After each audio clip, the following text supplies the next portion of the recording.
Welcome back, everybody, to World of Tanks Xbox 360 edition. That's right, we're finally back. Finally got another video from the Xbox 360 version of World of Tanks. I thought with it being the 5 times weekend and the recent 1.2 update, that it was about time I jumped back in and played a little bit more of the Xbox version of World of Tanks. So, obviously I haven't played for some time, so these games aren't going to be the greatest in the world, but you know, they were decent. They were decent enough, so I thought, you know, we'll take a look, we'll jump in together and we'll have a look at what's changed on the 360 version of World of Tanks. As you can see immediately, it's raining. That's right, it's raining on the cliff. So one of the major things that was implemented in the 1.2 patch was weather effects. So you can get rain on certain maps, you can get nighttime on certain maps, and you can get snow on Mountain Pass, I think, only.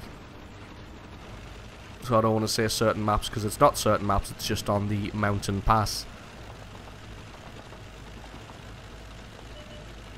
So as you can see here, the addition of the rain really changes the atmosphere of the map. It doesn't really change the tactics or, I mean, your view range or anything like that, but it definitely changes the atmosphere and the feeling of the map. It's a lot more ominous and a little bit more foreboding. And was that coiled up wire always at the back of the M4 Sherman? I'm not sure whatsoever. So anyway, this first replay, I'm going out in the M4 Sherman, tier 5 medium tank with the mini derp. Going to see if I can find somebody and derp their face off. I think it's a tier 6 game, so being tier 5, I'm not going to be able to affect fantastic change, but I'm going to be able to have an okay game as it is. So I'm trying to stay at least a decent distance back, hidden by bushes, and see if I can pick some people off, get a good hit on the Jackson. Now that's another thing that has been implemented now. Every time you do anything in the game, you earn one of those little ribbons. They stack up in the top right hand corner. As you see, I gained another one for enemy damage there, and I gained another one for critical hit as I scored some tracking damage. So using the derp cannon, as you can see, is great for scoring those critical hit ribbons. Just switching across, see if I can get on the T20 there, but he just managed to get into cover, so switch across to the Jackson. But I mean, it's just, I quite like those ribbons. They're not distracting, because they're just on the far right hand and in the top of the screen there, so it's not like they get in the way. But it's just a nice visual representation of how much stuff you've done in the game. You can just quickly glance up there and go, oh, I've damaged somebody 4 times, and I've scored a couple of criticals, and I've scored a couple of tracking damage on people. So it's just a nice little visual cue there. So I'm not really being able to fire constantly thanks to our Hellcat, but to be honest, the Hellcat's got a lot more right to be in this position than I have with the cannon that he's got. He's got that 90mm, which has the beautiful penetration and the nice alpha damage, so a lot more right to be in this sniping position than I have. But as you can see, we're just doing our best to hold the center here as our heavy tanks flank around to the right hand side. A little bit of a thumb twitch from me there, and I missed that shot. But like I said, it's been quite a while since I've played, so my reflexes are off just a little bit. As you can see, not landing as many shots as I really should. And then again, I am driving an M4 Sherman, and I do have a derp cannon, so accuracy isn't going to be grand to begin with. But I mean, we've kind of got the enemy team kind of encircled here. There's not really much they can do at this point, so our heavy tanks have arrived from the right hand side, and we've pushed completely through the center now, so it's time to move off and just close this game out. And as you can see, this is pretty much just a foregone conclusion now. The opponents have only got 5 tanks left. We're winning this one at 10 kills to 4. Nowhere near thanks to me, mind. I've had a very, very average game, as you're going to see as the score screen comes up, that it has been a very, very average game. Trying to make my way over to this medium tank here, see if I can get a shot on him, but he's going to fall before I get a chance to. M2 light tank appears, Got no time to aim, so I'm just going to take that shot, but miss that one and just leave him to somebody else. It's going to be a case of trying to find the artillery now. But you can see everyone just making a beeline for this cap circle. And that's just because that's usually where the artillery is. I'm pretty convinced that the artillery is going to be right in the very back corner here. Not quite able to get that AT-7. And there he is, exactly where I thought he would be. Now I'm hoping here that this Hellcat doesn't realise that the artillery is there and keeps on driving. As you can see, he's angled his gun towards him, so he's probably going to get the kill on him. I'm going to try and kill secure this one. Oh, which I managed to do as I come flying over the top of the rocks. I couldn't remember doing that one. But nice little kill secure from me there right at the end, getting the artillery. And now it's just a case of everybody on our team is going to go and try and chase after this AT-7 and take him out.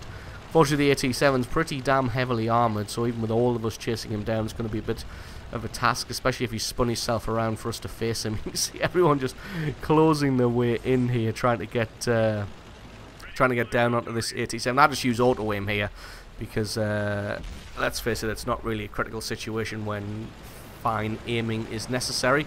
I've got a derp cannon that's going to do a little bit of damage anyway, even if I don't penetrate.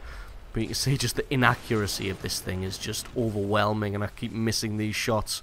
And I think right at the end, I decide now that he's low on health, so I'm going to stop and maybe aim, take auto aim off, and just try and find a weak spot and aim right in for it. I did see something. There we go, and I managed to secure that one as well. So it didn't turn out too badly in the end. I did manage to pick up 2 kills and a little bit of damage, but again, not fantastic. A tier 5 with a derp cannon in a tier 6 game isn't going to achieve fantastic things. But let's have a look at the score screen. Now, as you're about to see, this was during the 5 times weekend, so scored over 5,000 XP there. Again, though, that's not a fantastic score. And just see a couple of medals there. There's the score screen. As you can see, it didn't do great, but I only took a tiny bit of damage, and that was thanks to me driving off a cliff. So, decent amount, well, not a decent amount, I've got a small amount of damage and a small amount of spotting damage, but a pretty average game. I'm just wanting to bring these replays just because I haven't shown any World of Tanks for a while, and I want to show you the new weather effects, which, quite frankly, I think are pretty damn cool. So that's going to be it for this game. Just wanted to have a look at their AT-7. He seemed to have a pretty good game. It's a shame that he got run down at the end there. So the next one is going to be on the mines, and it's an encounter battle, and again, it's going to be in the rain. I'm using the VK3601H here with the Cornish. One thing I did notice is that Wargaming have thankfully relented on the packages for the 3601. You can now upgrade the engine and the turret independently of the gun. I didn't realise that until after this game, which is why I'm driving really, really slowly and only got 760 hit points. But after this battle, I realised that you can upgrade the turret and the engine whilst keeping the Cornish, this fantastic gun here. So that's one bit of good news for this tank. But with me spawning right over on that island, what I would normally do in an encounter battle is make a beeline for that hill, which you've seen me do many, many times on World of Tanks 360, and get on that hill, and then you can fire down into the cap circle at anybody dumb enough to sit out in the open over there. But as you can see, spawned quite a distance away. So I'm going to head to this area instead, try and get some damage on this T-29. Unfortunately, I don't quite remember T-29s being this tough. As you're about to see in this replay, I'm pretty sure on the PC version, whilst driving the 3601, I was fairly confident that the Cornish used to just sail straight through the front of T-29s, but it would appear that that isn't quite the case in this one. So, unfortunately, not quite able to damage this T-29 very effectively at all.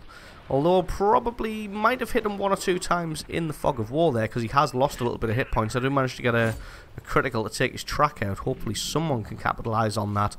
But to be honest, he's just going to drop back and go hull down behind the terrain, just having a cheeky shot again into the fog of war there.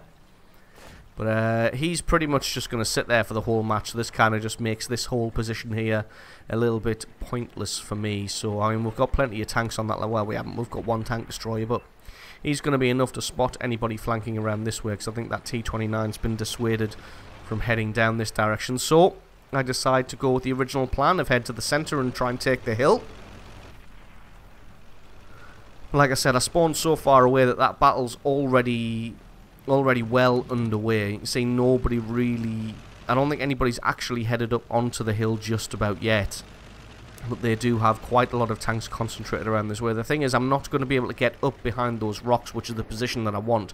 I'm going to have to sit here. And as you can see, only damaging the tracks of this T-29. Unfortunately, he puts a massive shot right through the front of me. And again, I only get tracking damage on him. So I'm scoring plenty of criticals, but I'm not quite able to get any damage on this T-29. Like I said, I don't remember the Cornish being that bad at damaging T-29s. I'm pretty sure it used to be... it used to just cut right through the front of a T-29's armor. Trying to pick out the commander's hatch on the top of the turret, but not quite got the fine aim there. And I take another big hit from that T-29 and then start trying to think whether I should go somewhere else. But just as that happens, the T-29 decides to drop back. So I can use that opportunity to push up. As you can see, the rain on the mines isn't quite as significant as it is on the cliff. This one's more of a heavy drizzle than a full-on thunderstorm. Oh, come around here. Can I pick off the 3001? I can indeed. So I finally start doing some damage here. But as you can see, our team is pretty determined to just go for a base capture and wear this one out. As you can see, we've got 4 guys in there. So this one's going to be a bit of a disappointing game. But again, I just wanted to show you what the rain looks like on the mines. Which is a little bit different to cliff. So I'm glad they didn't just go for generic rain. That they made it look different every time. But as you can see, our team just determined to go for the base cap, even though we've got this one absolutely won. And that is going to be it, GG, and the victory. So I didn't do fantastically well. But again, just wanted to show you what the rain looked like on the mines there, which is a bit different from the cliff.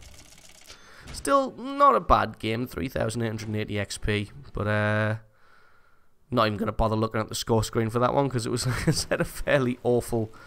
Well, not awful, but it was a very, very average game. So this last one's going to be in the T-18, which is a Tier 2 tank destroyer. It comes with an awesome, awesome derp cannon. And trust me, if you're still watching, then you're going to want to watch the rest of this battle, because I do pick up a bunch of kills and a bunch of damage in this one. You see the enemy team just opening fire already. So I just have a blind shot into that bush there. So what I was wanting to talk to you about is there's been quite a few changes with the 1.2 patch with cruise skills and all those systems being implemented. So if anybody wants me to make some kind of tutorial for the cruise skills, what skills you should take with certain tanks and even how to do it, how physically to train your crew and how it all works, let me know. In the comments section below, and if enough of you are interested in watching that kind of video, then I'll go ahead and get on making that for you. A little bit of a shame I missed that medium 2 there, even though the thing flashed up saying that I did damage. Luckily that one did damage and blew his face completely off. Unfortunately, changing your tank position... Oh, that was a lovely shot of the dark there. But changing your tank position really screws up your aim here, so got to be careful, especially with the shell travel time of these derp cannons. You can't really get tanks that are on the move. That's really going to be a big ask, but sitting targets like this one here you can definitely have a go at. I don't think I hit that guy there. As you can see, excuse me, we're only a little bit into this game and we've already picked up 4 kills as a team, so we've definitely got the best of this one so far. I have a little bit of an early shot at that Valentine AT, but I figured that I'd be reloaded by the time I was aimed anyway, so it didn't really matter that much. I'm able to take him out. And really, this is what you just do with these tank destroyers, especially on a game like Malinovka, is just sit here and just fire constantly and kill people. But again, as you can see, the rain more like on the cliff, so it's more of a thunderstorm. You've got the lightning there and the torrential rain. And, a little bit unfortunate that I missed that T-82. Going to have a shot at him here, but I think I miss again. Yeah, someone else picks him up. Try and shoot at my counterpart there, but it's no good firing with this tank when you're not fully aimed, because the chances are you'll just miss horrendously, as you saw where that shot went when I fired it without fully aiming. It just went way off high and to the right hand side, which is just no good to anybody whatsoever. I think I have a shot on the move here and actually hit this Panzerjäger 1, take his tracks out, so that's probably the best you're going to get when firing on the move. Unfortunately, you don't quite land the second shot when he's sat perfectly still and I'm fully aimed. But this game's just progressed far too quickly for me to really lay loads of damage down, because we've just totally overrun them here. And there's only 3 of them left, and I've noticed I've got 5 kills, so I want to get a bloody Top Gun medal, especially because I think the mission is currently score a Top Gun medal and get an extra 20,000 credits. So, going to take me time. See this M2 light tank. I rush it a little bit because I'm desperate to get that Top Gun medal. But again, I figure that by the time I'm reloaded, I'll be fully aimed. Take him out. Kill number 6. Top Gun medal. GG and the victory. So, that's it for that game. But like I said, if you'd be interested in watching a tutorial on the crew skills system, how it all works, what crew skills you should use for what tank, and so on and so forth, definitely leave me a comment in the comment section below, and I'll look into making that video for you guys. Having a look at the score screen here, 6,000 experience, get a Master Gunner medal there, a first class mastery, so this must be a pretty well played tank to only get first class. I get a Reaper, which means I destroyed 3 tanks with 1 shot in a row, and the Top Gun medal. Got a decent amount of credits, 41,000, thanks to the mission there. So, yeah, that's going to be it for this video. Hope you enjoyed it.